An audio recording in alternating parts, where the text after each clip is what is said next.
How's it going, everybody? We are out at our Forest Street project. We're out the back at the moment. We are working on the deck frame, or should I say putting decking boards down. The frame's pretty much finished. We've just got to lay a little bit more G-tape over the top of all our joists and our fascia board, and the framing is done. The boys are out the back. They're working on some control lines, and some layout lines to get the best layout for our boards. This deck, a few things that we've done here. It's about 900 to a metre off of the ground. So for our stirrups, we've used a 90 by 90 steel post, steel gal post. We've then also dipped the bottom of our post in bit coat. We actually used a 100ml bit of PVC, filled it up with bit coat, dropped the post in so that it really soaked the insides and the outsides. With that, just helps protect it a little bit more, especially being out near the coast. The footings for them as well, we've lumped the concrete up around them so no moisture should sit between the concrete and the post and rust it away over time. It's all CCA H3 timber, which is the external grade. We've used our straps, a Simpson strong tie hurricane strap for those, and that's to connect our joists to our bearers. Just helps hold everything nice and tight, stops anything moving around for the future. So we're putting a picture frame all the way around it. We'll show you that a bit later on. But yeah, no, this will be a real nice deck. We're using a Mortlock timber spotted gum.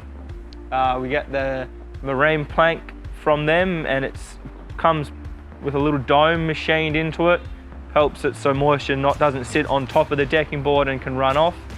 Just helps your deck look a bit prettier for longer and last a lot longer. They also come pre-oiled with Q-Tech Extreme. As we go through and laying them, we will be oiling all the ends of our cuts.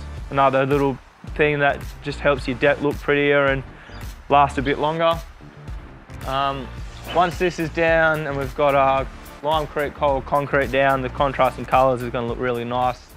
Also with the dark window frames. But yeah, we'll show you boys starting to put some boards down. Next to me. All night, I ride with you. I know you got my back, and you know I got you. So come up, come up, come up. Let's get physical. Lights out, follow the noise. Baby, keep on dancing like you ain't got a choice. So come up, come up, come up. Let's get physical.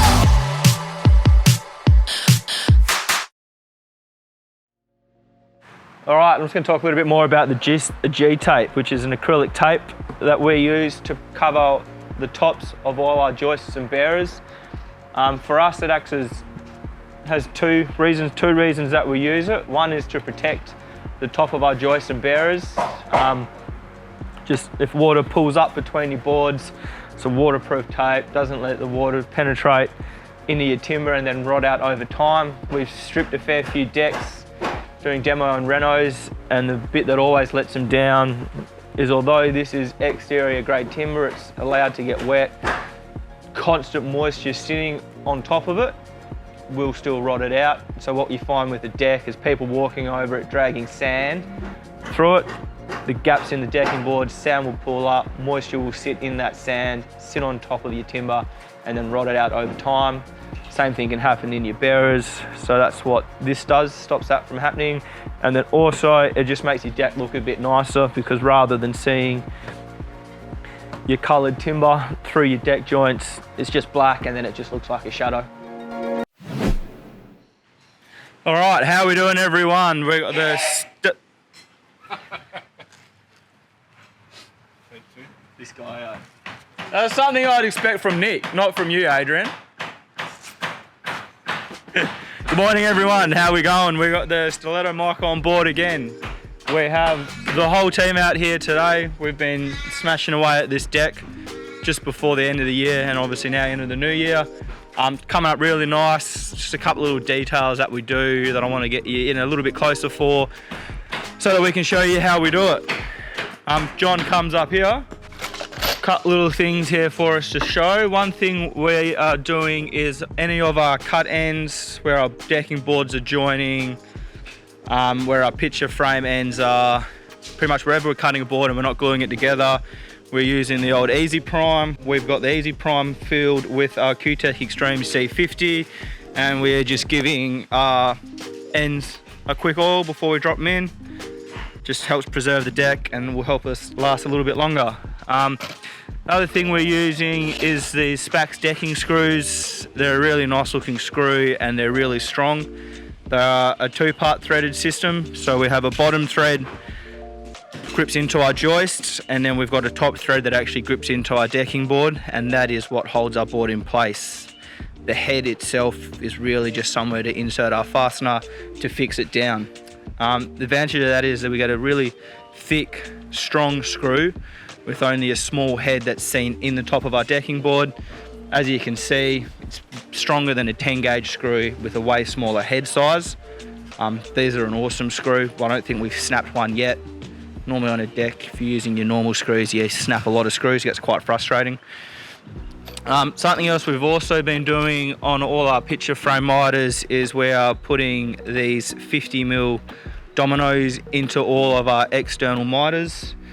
So for example, over here, if I show you this picture frame on this tread, there will be a domino sitting there and a domino sitting there. That creates a mortise and tenon joint. It's a Festool system that they do.